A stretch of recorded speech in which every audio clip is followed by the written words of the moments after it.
Donc bonjour à tous, on se retrouve donc pour le lancement de ce webinaire.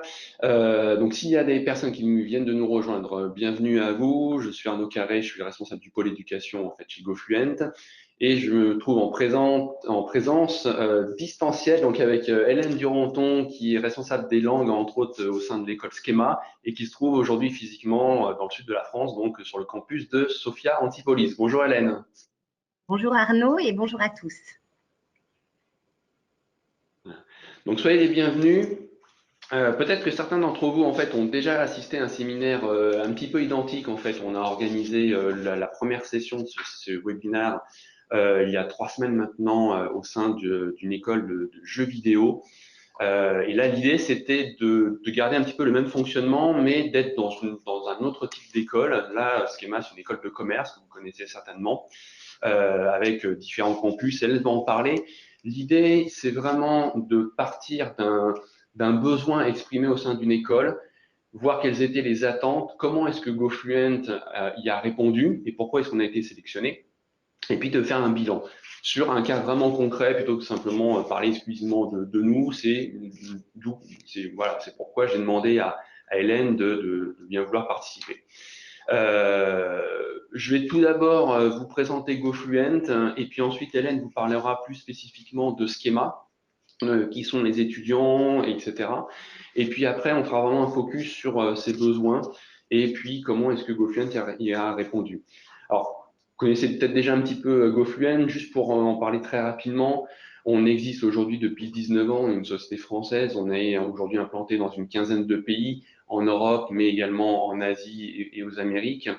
On vient du monde du corporate, ce qui est important, notamment sur le choix de nos contenus. Vous allez voir pourquoi est-ce que voilà, on est plutôt fiers de nos contenus et c'est vrai que le fait de venir du monde de l'entreprise, bah, il y a eu un impact en fait dessus. L'entreprise aujourd'hui, c'est 700 salariés répartis partout dans le monde et on a aujourd'hui plus de 60 écoles partenaires. Alors quand je dis 60 écoles, c'est beaucoup plus en fait. C'est-à-dire qu'il y a des écoles qui ont différents campus. Si je prends l'exemple par exemple de MBWay, que vous connaissez peut-être, on travaille avec l'ensemble des campus. Mais voilà, pour nous, ça compte une seule école. Donc c'est pour ça que c'est 60 écoles. Mais dans la réalité, si on compte vraiment toutes les adresses, c'est plus de 200 aujourd'hui. 2 millions d'utilisateurs depuis notre création. Et on est vraiment spécialisé sur l'enseignement des langues en distanciel, par téléphone, par e-learning, formule blended, etc. Et voilà un petit peu quel est notre métier. Hélène, est-ce que vous pouvez brièvement nous parler de Schema, s'il vous plaît? Oui, tout à fait. Alors, comme vous le disiez, Arnaud, nous sommes une business school, une école de commerce. Et nous avons maintenant, alors nous avons fusionné. Schema est en fait né d'une fusion de deux écoles de commerce, donc le CERAM en fait à Nice et le SC Lille donc à Lille. Et nous avons maintenant en fait une dizaine d'années, donc 10 ans. En fait, nous allons fêter nos 10 ans pour Schema. En fait, nous avons 3 campus en France et puis 3 campus à l'étranger, à l'international. Donc, nous avons 3 campus, donc un à Paris, un à Lille et un à Sofia, où je suis aujourd'hui. Mais je suis moi-même en fait basée sur le campus de Paris. Et puis à l'international, nous avons un campus au Brésil, un campus en Chine et un campus aux États-Unis. Et nous allons ouvrir au mois de janvier prochain un campus en Afrique du Sud. Donc c'est notre nouveau challenge. Et puis à la rentrée 2020, nous ouvrirons un nouveau campus sur Paris également, sur notre campus Grand Paris. Donc c'est une nouvelle aventure en fait pour Schema et donc voilà. Alors nous avons plus de 8200 étudiants. Nous avons plus de 40 000 diplômés en fait dans le monde. Nous sommes une école triplement accréditée, donc EQUIS, AMDA et ISCSB. Et puis nous avons donc plus de 150 professeurs donc dans le monde, sur nos 6 campus pour le moment. Euh, donc voilà pour de manière globale. Alors bien sûr, nous avons une grande diversité de programmes, donc autant le programme Grande École que le BBA, notre prépa également, donc que l'on appelle l'ESDEM et qui est notre propre préparation au concours des grandes écoles. Et puis bien sûr nos MSI, nos doctorats, nos PhD. Et puis, nous avons aussi une offre en formation continue et en executive education. D'accord, très bien. Est-ce qu'on peut faire un petit focus sur vos étudiants? Est-ce que vous pouvez nous parler un petit peu du profil de vos étudiants, qu'on sache voilà qu'est-ce qui les caractérise aujourd'hui? Oui, tout à fait. Alors, une des caractéristiques majeures, c'est que une grande partie de nos étudiants et donc de nos programmes, en fait, sont délivrés en anglais. Donc, c'est le cas pour le BBA, c'est le cas pour le programme Grande École à partir de la M1. Donc, tous nos cours sont enseignés en anglais. Et donc, hormis notre prépa, donc les SDEM, hormis notre première année de grande école, donc la L3, où là, les cours sont délivrés en français, mais avec de plus en plus de cours, en fait, délivrés en anglais dès la L3 pour vraiment habituer nos étudiants à ce cursus et à ce contenu, en fait, anglais à partir de la M1. Donc ça, c'est une grosse caractéristique en fait de nos étudiants. Donc il faut les préparer en fait dans les premières années où ils vont intégrer l'école à vraiment pouvoir bénéficier et complètement être intégrés dans dans ce cursus académique en anglais. Donc ça, c'est un challenge pour certains, même si on s'est rendu compte avec, disons, la notoriété de Schema que nous attirons des étudiants avec un niveau qui, à l'arrivée, en fait, ont un niveau d'anglais de plus en plus bon. Voilà, donc ça c'est. Mais tout de même, on a quand même une diversité, une différence de niveau, excusez-moi. Donc voilà. Alors une autre disons, singularité pour nous, c'est qu'on a à peu près 30% de nos étudiants qui sont internationaux. Et donc ça, à nouveau, c'est un challenge pour nous, c'est-à-dire que nous devons leur offrir bien sûr des cours en français pour leur intégration sur nos campus français, mais aussi ces étudiants arrivent également avec des niveaux en anglais différents. Mais aussi une culture de l'apprentissage des langues différentes. Et donc ça, c'est un challenge aussi pour le département des langues. Et donc, nous travaillons vraiment également à l'intégration des étudiants internationaux avec nos étudiants français. Et donc, ça, c'est une singularité pour nous.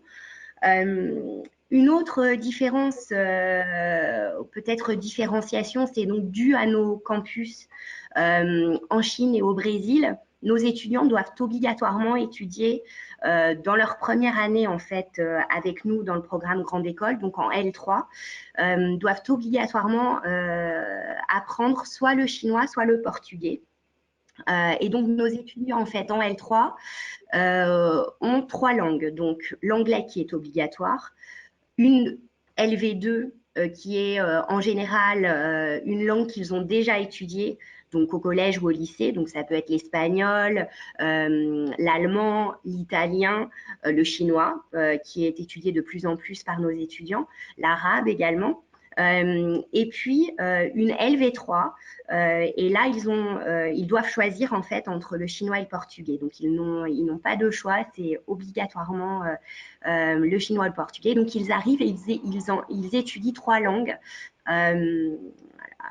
dans leur première année avec nous. Et puis bien sûr, ouais. Et puis donc une dernière petite chose, Arnaud, pour terminer, c'est que nos étudiants sont très mobiles et donc à la fois dans le monde, mais aussi dans le monde de l'entreprise. Donc ils ont une très grande flexibilité au niveau de la structuration de leur parcours et donc ils peuvent faire des césures, ils peuvent faire des stages, ils peuvent vraiment mixer en fait des semestres dans le monde professionnel, des semestres à l'étranger, etc. Et donc l'idée en fait d'avoir une plateforme telle que GoFluent, c'était de pouvoir offrir à nos étudiants une solution en fait de développement des capacités langagières lorsque les étudiants ne sont pas à l'école. Donc ça, c'était important pour nous également. D'accord. Et je précise en fait notamment sur du multilangue, c'est-à-dire que vous connaissez peut-être GoFluent sur de l'anglais, mais on propose également d'autres langues, à savoir l'allemand, le français, donc le FLE, l'italien, l'espagnol, le portugais et depuis le mois de janvier du chinois. Voilà. Je fais une toute petite parenthèse avant de revenir sur la présentation, c'est que ce webinaire en fait est enregistré. Donc, vous allez recevoir après un email pour pouvoir, peut-être pas tout de suite, il faut qu'on le mette en forme, mais en tout cas, rapidement, vous recevrez un email pour pouvoir le télécharger. Mais vous pouvez très bien prendre des notes, hein, si vous voulez, il n'y a pas de souci. Et puis, deuxième information importante, c'est que vous avez la possibilité, donc sur l'écran de droite, de poser des questions. Alors, on ne va pas y répondre en fait au fur et à mesure, on va les regrouper à la fin de cette présentation. Je pense qu'on en a encore pour 5-6 minutes. Et après, on pourra répondre en fait à l'ensemble de vos questions. Donc, n'hésitez pas à utiliser la fenêtre de droite pour poser des questions. Merci Hélène de nous avoir parlé du coup du profil un petit peu de vos étudiants. En termes de priorité pour vous, les principaux challenges, quels étaient les 2-3 principaux challenges que vous souhaitiez lancer en travaillant avec nous? Oui, alors donc comme je le disais, on a des étudiants qui arrivent en fait dans notre programme grande école avec des niveaux un petit peu hétérogènes en anglais et on a certaines contraintes de passage en M1 et de diplomation également. C'est-à-dire que pour passer de la L3 à la M1, nos étudiants doivent obtenir un TOEIC de 810 ou un TOEFL de 530. Et pour être diplômés, ils doivent obtenir un TOEIC de 870 ou un TOEFL de 570. Donc l'idée pour nous, c'était de pouvoir offrir à nos étudiants une solution qui leur permette en autonomie, en fait, de pouvoir travailler leur anglais et puis vraiment développer ces compétences qui leur permettent ensuite de pouvoir passer les tests de certification et pouvoir accéder à la M1 et effectivement accéder à la fin et être diplômé schéma en fait. Donc ça, c'était important pour nous de pouvoir donner cette ressource en plus en fait que les étudiants pouvaient avoir accès à n'importe quel moment de leur cursus à schéma. Et puis l'autre objectif également, c'était de pouvoir développer leurs compétences en business communication, donc en anglais des affaires, donc qui est tout de même un des objectifs de l'école. Et donc de pouvoir le faire donc à la fois bien sûr en cours, mais de pouvoir vraiment se concentrer en cours sur la communication orale, la production orale et bénéficier de l'expertise des professeurs en fait en classe. Et en dehors de la classe, de pouvoir développer des compétences de compréhension écrite, de stratégie également, parce que GoFluent permet de pouvoir développer des stratégies de négociation, voilà, de gestion de réunions, par exemple, etc., de présentation de son entreprise, etc. Et donc de faire ça à la maison, mais bien sûr en blended, en solution vraiment blended, c'est-à-dire solution guidée. Donc les cours de business communication que nous offrons à nos étudiants en L3 sont véritablement liés en fait au contenu que GoFluent peut nous offrir. Donc voilà, ça permet aux étudiants d'être suivis, d'être motivés en fait, et vraiment d'offrir aux étudiants un parcours structuré qui fait sens à la fois en classe et à la maison. Et puis bien sûr, ce que GoFluent nous offre pour nous, c'était également ces contenus en chinois et en portugais qui sont assez difficiles à trouver dans une même solution. Donc pour nous, c'était vraiment un challenge et GoFluent a pu nous offrir cela en fait. Donc avec une grande diversité de niveaux, avec les cours de portugais qui vont vraiment des cours de débutants jusqu'aux cours avancés, et puis en chinois donc de A1 à A2. Donc voilà, donc c'était pour nous ces challenges que GoFluent a pu nous solutionner. Donc, j'ai peut-être un petit peu empiété sur votre partie, Arnaud. Mais c'est très bien, je vous écoute. Alors effectivement, sur la solution que l'on a installée en fait pour Schema, on va vous présenter le slide suivant.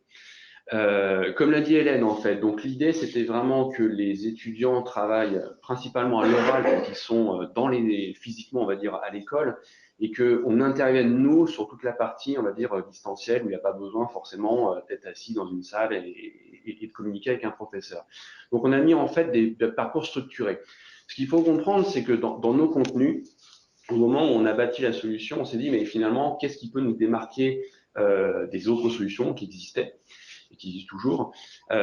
C'est notre volonté vraiment d'investir massivement sur la qualité de nos contenus. Parce qu'on considère que il faut d'abord, pour que ça fonctionne, l'e-learning, que les contenus soient intéressants. Donc, on s'est dit, on n'a pas vocation à réinventer la roue. On va aller chercher les meilleurs contenus au sein des meilleurs fournisseurs de contenu. Et donc, on a sélectionné, pour nous les trois meilleurs, et c'est aujourd'hui l'AFP, The New York Times et Harvard Business Review. Et ces trois éditeurs, en fait, nous permettent aujourd'hui d'avoir énormément de contenu dans pas toutes les langues, mais en tout cas dans les 7 que l'on a, et de proposer non seulement une grande richesse de contenu, avec aujourd'hui 10 thématiques, ça va du marketing, du management, de la communication, de l'environnement, etc. Donc ça, c'est le premier point, vraiment d'avoir des bons contenus à proposer. Deuxièmement, c'est que ces contenus soient réactualisés, c'est-à-dire que vous ne puissiez pas travailler sur des contenus qui ont été créés il y a 15 ans et que ce soit toujours les mêmes, mais qu'il puissiez avoir 2 fois par semaine, en fait, des nouveaux contenus qui viennent se rajouter. Et c'est ce que l'on fait aujourd'hui, c'est-à-dire que 2 fois par semaine, vous avez des nouveaux articles du New York Times, des nouvelles vidéos de l'AFP ou d'Harvard Business Review, etc. Et puis troisièmement, ce qui me paraissait important, c'est que les personnes responsables en fait des langues au sein des écoles puissent très facilement et rapidement avoir des reportings et de la notation. Euh, Comment est-ce qu'on fonctionne? C'est qu'en fonction de vos objectifs et de vos critères, on va pouvoir très rapidement vous envoyer, par exemple, un système de notation ou un système de reporting. C'est pas à vous d'aller chercher partout, de travailler avec 36 tableaux Excel ou aller regarder compte par compte pour vos étudiants. L'idée, c'est de dire à un étudiant, pour que ça fonctionne, c'est voilà sur quoi tu dois travailler, voici quels sont tes objectifs de formation. Ça peut être en termes de temps, en termes de nombre de contenus à travailler, par ce mois, par mois, par semestre, etc. Et surtout, pour que ce soit simple après à l'école, de donner des notes et de vérifier que l'étudiant il a travaillé correctement, sur quoi il a travaillé, etc. Et c'était vraiment ces trois critères qui nous paraissaient déterminants et importants. Donc, c'est la qualité des contenus, la possibilité d'avoir toujours une actualisation des contenus et que ce soit extrêmement simple en fait de pouvoir extraire des données. Donc voilà un petit peu pour nous qu'est-ce que c'est qu'une solution blended, c'est d'associer l'oral et en même temps une plateforme pour que vraiment l'étudiant puisse travailler aussi bien au sein de l'école sur certains domaines et puisse retrouver en fait d'autres domaines de compétences sur notre solution. Alors par rapport aux résultats, si je vois la slide suivante, merci Agathe. Pour l'instant, elle est toute bleue. Ça arrive. Bon. Alors, concernant les résultats, en fait, le présentiel, quel est l'intérêt aujourd'hui du présentiel? C'est, comme l'a dit Hélène, c'est d'augmenter la motivation. Voilà. Et ça, je peux peut-être laisser Hélène rebondir dessus, mais effectivement, la Oui, tout à motivation fait. des étudiants, c'est vraiment de pouvoir s'exprimer en anglais et d'avoir le temps de le faire. Voilà. Donc, c'est vraiment maximiser en fait le temps de classe pour que les étudiants puissent véritablement communiquer, progresser donc en communication, donc business communication ou bien chinois, portugais, allemand, italien, peu importe. Mais c'est vraiment de pouvoir maximiser ce temps de classe pour la production orale, parce qu'ils n'ont pas le temps ou l'opportunité de faire ailleurs en fait. C'est vrai qu'il y a des solutions en ligne qui existent où on peut s'entraîner à l'oral, etc. Mais on ne remplacera jamais un professeur, on ne remplacera jamais le travail qu'on fait avec ses pairs et cette interaction. Voilà. Donc, je pense que ça rend les cours beaucoup plus interactifs, beaucoup plus actifs et ça donne plus de sens en fait à ces cours. Donc, les étudiants du coup sont vraiment plus motivés. D'accord. Le deuxième point, c'est donc de travailler sur des parcours structurés. Alors, qu'est-ce que c'est qu'un parcours structuré et quelle est la différence entre un parcours qui ne serait pas structuré? Quand vous vous connectez sur votre plateforme GoFluent, vous avez la possibilité, en dehors de faire votre test de niveau, etc., vous avez deux types d'approches qui peuvent fonctionner ensemble en fait. C'est permettre à un étudiant d'aller voir le contenu qui l'intéresse, qui va le motiver, etc. Donc, vous pouvez très bien aujourd'hui vous dire, bah, je veux aller voir une vidéo d'un niveau B2 sur l'environnement. Et vous allez pouvoir vraiment voir les contenus que vous souhaitez au moment où vous souhaitez. Avec un moteur de recherche, je tape Tesla dans mon moteur de recherche, et ben, je vais trouver les vidéos, les articles qui traitent de Tesla, etc. Je tape To Be, et ben, je vais trouver la ressource d'un point de grammaire qui va traiter de ce point-là. Même chose pour les vidéos, le vocabulaire, etc. Ça, c'est la partie, ce qu'on va dire, libre navigation. C'est-à-dire que je veux voir le contenu qui m'intéresse et j'y ai accès extrêmement facilement et rapidement. La deuxième approche, mais qui peut être complémentaire, c'est de travailler avec des parcours structurés. C'est-à-dire, c'est de dire à un étudiant, vous avez la possibilité d'avoir les contenus qui vous intéressent. Par contre, vous avez une obligation ce semestre-là d'aller terminer le parcours que l'on a choisi pour vous sur l'anglais de la communication, par exemple, ou l'anglais, je sais pas, de l'environnement, etc. Donc, il y a différents parcours que l'on a déjà créés en interne et que vous pouvez utiliser tel quel. C'est un gain de rapidité pour vous parce que le parcours existe déjà. Donc, vous le consultez, s'il vous plaît, bah, vous pouvez directement l'assigner à vos étudiants. Et ça se fait en 3 clics. La deuxième possibilité, c'est même de créer vos propres parcours. C'est-à-dire, je vais sélectionner des contenus qui m'intéressent, je vais sélectionner une trentaine de contenus, je vais les mettre au sein d'un parcours et je vais pouvoir assigner ce parcours en fait à mes étudiants. C'est un petit peu plus long parce qu'il faut d'abord consulter les contenus et puis les regrouper. Donc, c'est un travail à faire de votre côté, mais en tout cas, on peut le faire. Et ça permet vraiment en fait à vos étudiants d'être guidés, c'est-à-dire d'arriver sur la solution et se dire, voilà, je sais que j'ai ce parcours-là qui m'attend et je dois le réaliser entre septembre et janvier. Je peux à côté aller voir des contenus qui m'intéressent, mais en tout cas, je suis guidé et je sais que je vais être noté sur le parcours en question. Quand je dis que je vais être noté, c'est qu'on va pouvoir après facilement exporter des informations et de vous dire, bah, tel étudiant, il a travaillé sur tel parcours, sur 50 contenus, il en a effectué 34 et il a eu 72% de bonnes réponses. Et donc, en fonction de vos critères, vous allez pouvoir très facilement noter l'activité de vos étudiants. Le troisième parcours, enfin le troisième résultat, c'était d'amener des contenus qui seront adaptés aux étudiants. C'est un petit peu ce que je viens de dire. C'est vraiment d'augmenter la motivation, que l'étudiant puisse choisir les contenus qui l'intéressent, à le motiver. En même temps, il va avoir peut-être la partie un petit peu plus obligation de travailler sur un parcours qui a été organisé par l'école. Mais on conseille vraiment de garder cette libre navigation parce qu'on a tous envie de temps en temps d'aller voir les contenus qui vous intéressent et pas forcément d'être une espèce de tunnel et de suivre les contenus les uns après les autres. Donc ça augmente la motivation, le travail est plus régulier parce qu'on a plus tendance à se connecter régulièrement pour travailler. Surtout qu'il y avait un autre critère qui était important pour nous quand on a créé la solution, c'est de se dire comment est-ce qu'on peut motiver les étudiants à venir plus régulièrement sur la solution. Alors, il y a différentes notions de réponse. L'application mobile en est une. C'est vrai que je prends le train ou je suis dans le métro à Paris, je me connecte, je peux télécharger des contenus, les compléter en offline et puis voilà, travailler pendant mes transports. Mais surtout, il y avait cette caractéristique importante qui était de demander à un étudiant de ne pas se connecter 40 minutes, par exemple, sur un contenu. Un contenu, chez nous, c'est 15-20 minutes de travail. Qu'est-ce que vous allez faire pendant ce temps-là? C'est, je vais regarder une vidéo, par exemple, de l'AFP sur un domaine bien précis. J'ai une partie court à faire. Et en troisième partie, je vais répondre en fait à des questions pour valider ma compréhension. L'ensemble de ce travail, c'est 15-20 minutes. Voilà, quel que soit votre niveau, quel que soit votre profil, etc.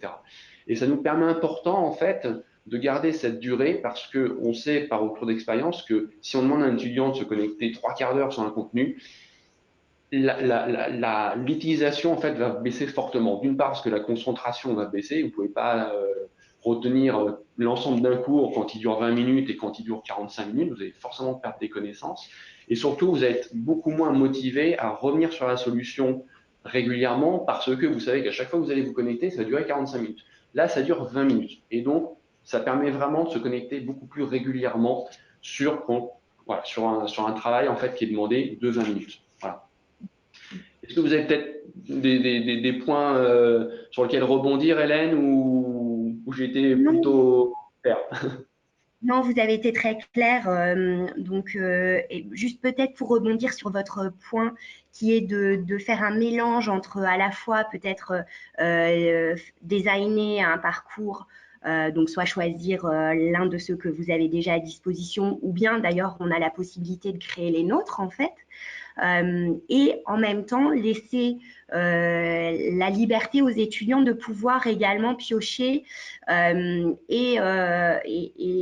des activités supplémentaires qui répond mieux en fait à cette diversité des niveaux qu'on peut avoir dans certains groupes. Donc ça, c'est vraiment un atout de la plateforme. Très bien.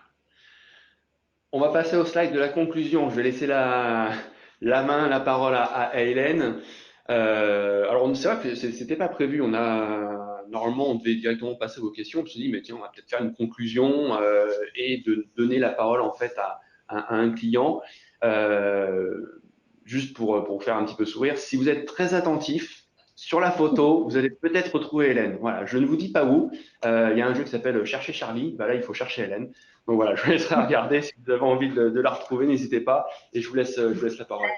La petite histoire, ça n'est pas moi qui ai choisi la photo, c'est Arnaud. Et j'étais surprise de voir qu'il y avait une étudiante qui me ressemblait, qui était mon sosie. En fait, je me suis rendu compte que c'était moi. Voilà. Mais non, juste en deux mots, en fait, je pense que l'attractivité de GoFluent, c'est vraiment pour nous la variété des langues qui sont proposées, la variété des langues et des niveaux. Donc souvent, on pense à GoFluent comme étant une solution pour l'anglais, mais ça n'est pas seulement une solution pour l'anglais. Et c'est cette variété en fait qui est très attractive. Bien sûr, la qualité des contenus dont Arnaud a parlé, mais qui est complètement vérifiée donc de notre côté. Et puis, je dois dire, vraiment, pour moi, un des gros points positifs, c'est le soutien qu'Arnaud peut donner en fait à ses clients. Il est vraiment au bout du fil, au bout du texto, vraiment constamment. Et je dois dire que c'est une expérience client qui est rare. Voilà, donc je dois dire que c'est vraiment un énorme avantage de GoFluent. C'est pas parce que vous êtes là, Arnaud, que je le dis, c'est vraiment vrai. C'est gentil, je vous remercie. Alors effectivement, on essaye d'être présent. Alors je suis pas tout seul à travailler chez GoFluent, bien entendu, sur la partie éducation. Je suis accompagné et notamment, on a un service client qui est disponible par téléphone ou par email. C'est-à-dire que si vos étudiants ils ont des questions sur je n'ai pas reçu mon email d'inscription, je suis un peu perdu sur la plateforme, eh bien on est à leur disposition pour les aider tout simplement et les accompagner tout au long de l'année. On va passer à vos questions. Si vous en avez, n'hésitez pas à utiliser. Donc, vous avez sur la partie de droite une petite fenêtre avec questions et vous pouvez poser vos questions. Je sais qu'on en a déjà reçu plusieurs. Oui. Alors, il y a une question, c'est la rue. J'espère qu'on entend bien. Bougez un peu le micro pour que vous puissiez l'écouter et puis comme ça, je vais pouvoir y répondre après. Donc, il y a une première question, c'était sur la partie de l'alignement du niveau entre la L3 et le M1. Où Hélène vous demandait un certain score au TOEIC. La question, c'était pensez-vous rendre accessible davantage de pratiques de TOEIC en ligne? Donc, je pense que c'est une question surtout pour vous, peut-être, Arnaud. Pour toi. Alors, est-ce qu'on souhaite rendre la préparation du TOEIC en ligne plus importante? Notre solution permet de préparer le TOEIC. Mais si vous cherchez une solution dédiée à la préparation d'examen, on va pas forcément répondre. C'est-à-dire que c'est pas via GoFluent que vous allez pouvoir préparer le TOEIC, le TOEFL et d'autres examens. C'est pas notre métier. Voilà, tout simplement. Alors, on a 2 préparations TOEIC au sein de notre solution. Donc, c'est 2 préparations sur le nouveau TOEIC, entre guillemets. Alors, je sais que le nouveau TOEIC, ça fait déjà 1 an qu'il est sorti. Donc, en tout cas, il est basé sur la dernière version du TOEIC. C'est 2 fois 200 questions. Donc, oui, vous allez pouvoir vous entraîner. Maintenant, tout dépend du degré que vous attendez de cet entraînement. On a aujourd'hui 400 questions TOEIC, plus l'ensemble des contenus qui sont derrière. Donc, pour certaines personnes, ça va être suffisant. Si maintenant vous attendez d'avoir 10 000 questions, etc., c'est pas notre métier. Voilà, il y a des spécialistes pour ça. Nous, on est un spécialiste sur les contenus, on va dire business et généralistes. Donc oui, on sait répondre, mais jusqu'à un certain niveau, tout simplement. Ok. Il y a une question également. Allez-vous proposer de l'arabe dans un avenir proche? Alors, jusqu'à l'année dernière, pour les cours de chinois et d'arabe, on faisait appel en fait à un partenaire. On a fait le choix en janvier d'avoir notre propre solution de chinois. Donc aujourd'hui, vous avez au sein de la solution GoFluent l'ensemble des langues à votre disposition. Donc, vous avez une licence GoFluent, vous avez de l'anglais, de l'italien, de l'espagnol, du portugais et donc du chinois et de l'espagnol.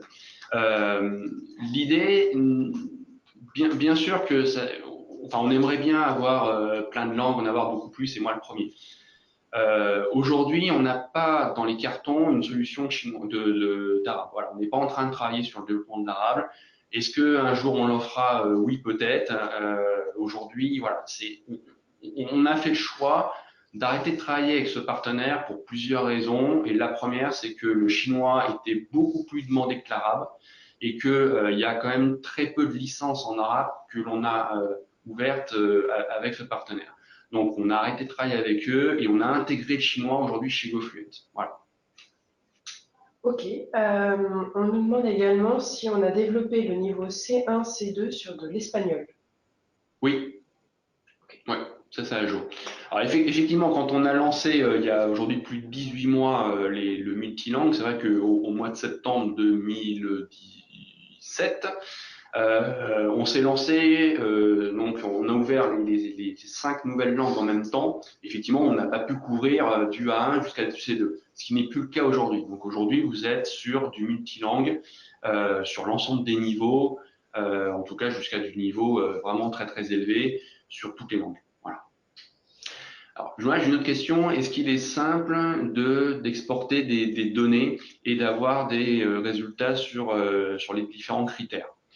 Alors, Hélène pourra peut-être répondre, mais oui, la question est clairement oui. C'est-à-dire que ça fait vraiment partie, une de nos forces, c'est d'avoir la possibilité, demain vous avez 3000 étudiants sur 12 campus partout dans le monde, bah, vous pouvez avoir un seul tableau Excel avec toutes les données classées par date, le nombre de contenus travaillés, le temps de connexion, combien de contenus ont été effectués par langue, quel est le niveau obtenu. On peut générer très facilement des notes en fonction de vos différents critères. Vous pouvez, vous, de votre côté, télécharger en même temps très facilement les tableaux Excel.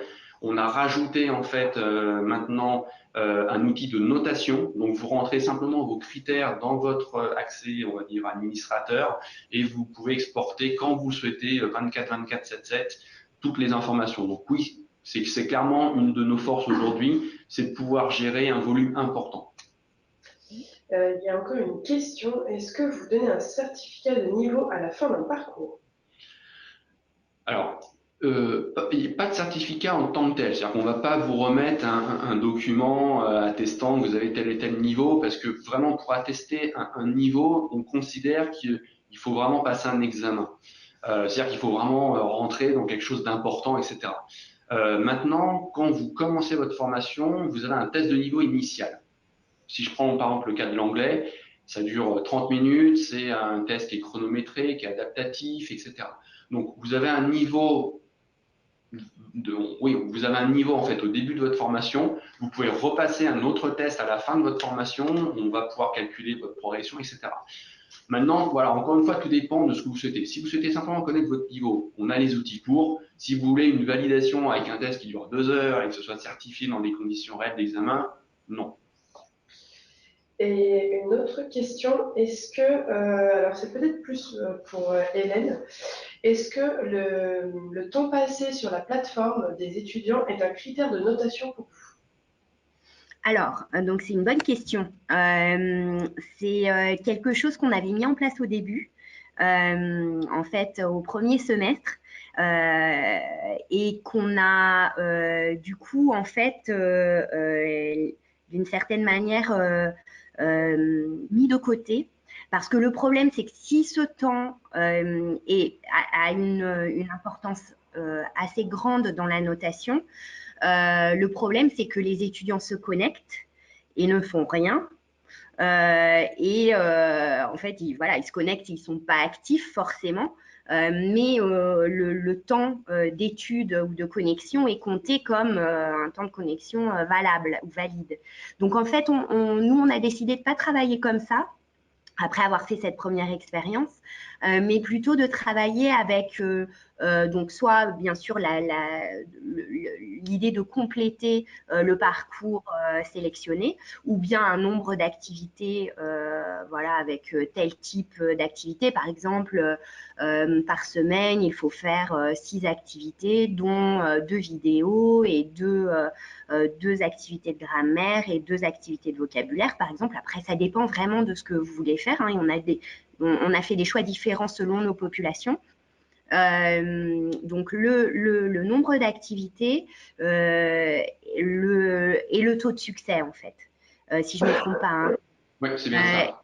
Voilà. Et donc ça nous donne, pour nous en tout cas, des notes qui sont beaucoup plus représentatives qu'un temps de connexion, parce que on veut pas faire perdre notre temps aux étudiants non plus, parce que voilà, ils se connectent, et puis il y a des étudiants qui vont être plus rapides que d'autres. Donc voilà. Donc en fait, l'idée, c'est vraiment combien d'activités et le taux de succès.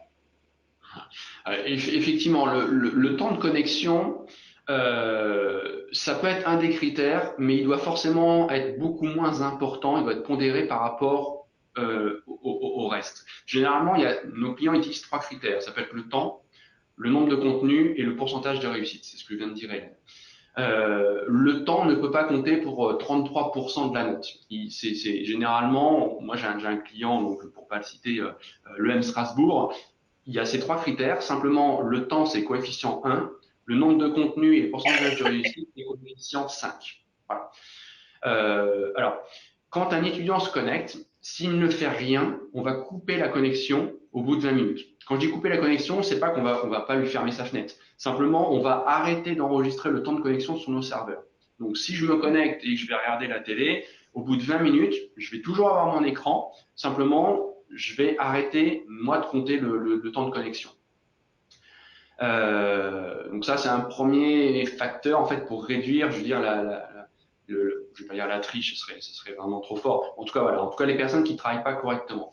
Maintenant, effectivement, de plus en plus, on va supprimer ce critère de notation, parce que le plus important, c'est quand même que les étudiants travaillent sur des contenus et qu'ils aient un pourcentage de réussite derrière pour calculer une note. Le temps, que l'on mette 15 minutes à faire un contenu ou 25 minutes, ce qui compte, c'est qu'on ait fait le contenu et qu'on l'ait fait correctement. Si c'est pour faire n'importe quoi à la va-vite, tout simplement pour soit gagner du temps, soit ne pas en perdre, entre guillemets, ça n'a pas d'intérêt. Donc effectivement, de plus en plus, on a de plus en plus de clients qui ne tiennent plus compte du temps de connexion, mais uniquement du nombre de contenus. Et finalement, c'est pas plus mal.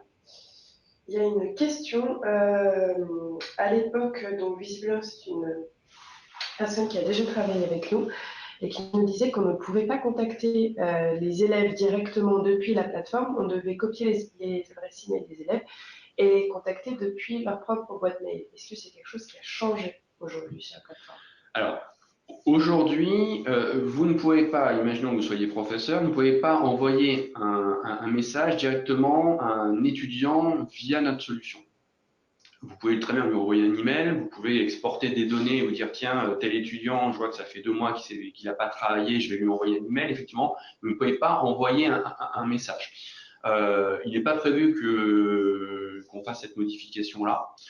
Ce que l'on peut faire, par contre, c'est qu'en fonction de vos critères, on peut aussi faire des relances. Et il y a déjà des relances activées. C'est-à-dire qu'un étudiant, quand il a un compte chez nous et qu'il ne se connecte pas pendant 15 jours, il va recevoir un email où on va lui proposer des contenus. C'est-à-dire qu'en fonction de son activité, on va lui dire, bah, tiens, regarde cette vidéo, ça a l'air intéressant, ça peut te plaire, c'est dans tes choix, un petit peu dans tes catégories. C'est comme quand vous êtes sur Amazon, vous avez acheté 3 CD du même artiste, ben on va peut-être vous proposer un autre CD dans la même catégorie, etc.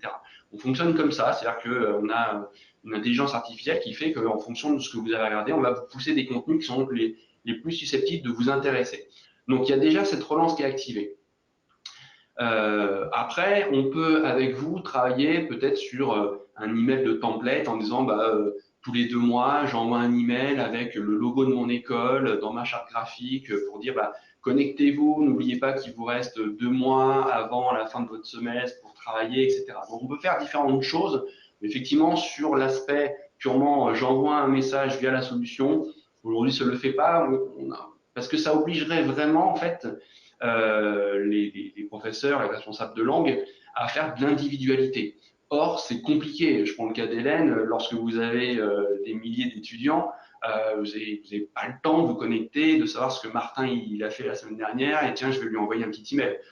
Voilà. On va essayer, nous, de le faire au niveau global, avec des critères, des objectifs, et on va plutôt le faire à votre place, plutôt que vous demandez, vous, learner après learner, de le faire. Une dernière question, Agathe? Non. Non. Alors, si, il y a une dernière question qui vient d'arriver. Si un élève ne fait pas le parcours et finalement il se retrouve en rattrapage, avez-vous un système de rattrapage ou prolonger la licence pour lui permettre de faire dans un délai supplémentaire, Alors, oui, c'est-à-dire que si toutefois la personne elle a vu une deadline à respecter pour faire un parcours, par exemple, pour qu'elle soit notée, et qu'elle a toujours une licence qui est valide, avec l'accord de l'école, bien entendu, on peut lui donner du temps supplémentaire. Ou l'école peut très bien nous contacter en disant, bah voilà, j'ai fait une exportation, les étudiants avaient jusqu'au 15 juin pour travailler, j'ai fait des notes. Est-ce qu'il est possible en fait de générer un reporting supplémentaire jusqu'au 20 juin pour leur donner 5 jours de plus? Bien sûr qu'on va le faire.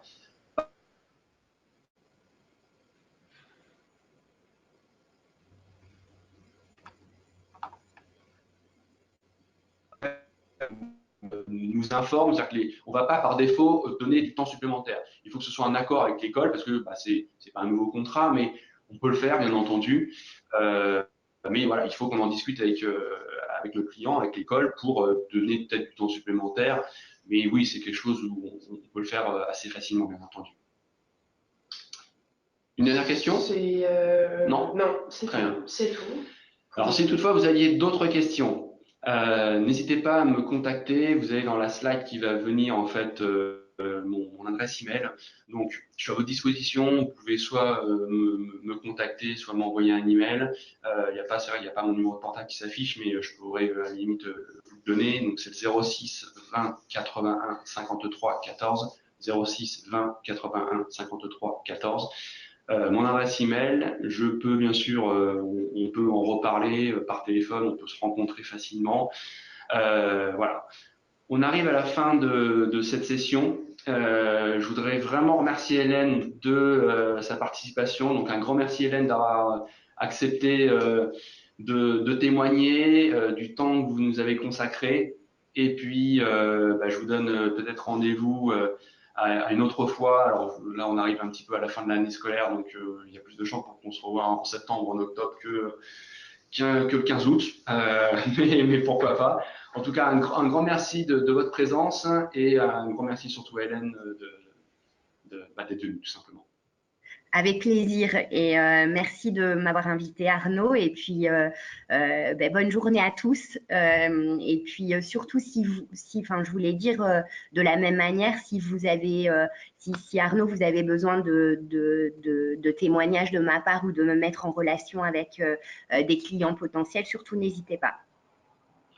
Merci beaucoup. Passez une bonne journée et à très bientôt. Merci, au revoir. Au revoir.